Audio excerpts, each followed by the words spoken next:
Баршаңызға сәлем қыздар, сіздермен бірге Ақерке. Бүгін өте дәмді пахлаваның рецептімен бөлісемін. Міндетті түрде видеоны соңына дейін қараңыздар және менің YouTube парақшама тіркелуді ұмытпаңыздар. Рецепті описанияда міндетті түрде жазып қалдырамын. Ең алдымен сары майымызды терканың үлкен көзінен ұнымызға ауната отыра осылай өткіземіз. Барлығын өткізіп болғаннан кейін қолымызбен ұнымызбен сары майымызды жақсылап араластырамыз осылай қолымызбен. Енді осыған разрыхлитель 1 шай қасық толтырып қосамыз және де араластырып жібереміз. Енді осыған 25% қаймағымызды қосып, үстінен 3 жұмыртқамыздың сарысын қосып, қасығымызбен 1 рет араластырып, одан кейін қолымызбен қамыр илейміз. Қамырымызды илеп болғаннан кейін таза салафанымызға салып, холодильникке 30 немесе 1 сағатқа қалдырып қоямыз. 30 минутқа. Енді салмасын начинкасын дайындаймыз. Осында ұсақталған жаңғағымызға құмшекерімізді қосамыз. Одан кейін 2 жұмыртқаның ағын қосып, араластырып бөлек алып қоямыз. Жаңғақты блендермен немесе пышақпен ұсақтасаңыздар болады. Дайын болған қамырымызды осылай 4 бөлікке бөліп аламыз. Менде әр қамырдың салмағы 210 граммнан шықты.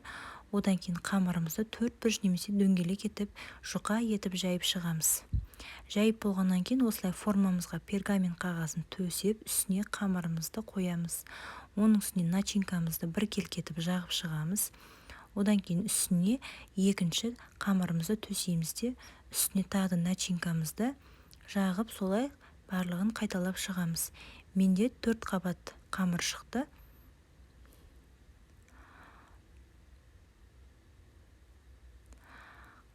Қамырымыздың барлығын жағып, ішінде начинкасын жағып болғаннан кейін, шеттерін осылай әдемілеп біріктіріп шығамыз, және де осылай түйіп шықсаңыздар өте әдемі болып шығады. Енді осылай кесіп аламыз ортасынан. Одан кейін үстінен 3 бұрыш етіп әдемілеп сызып шығамыз. Пахлаваны 180 градуста 25-30 минутта пісіреміз қыздар.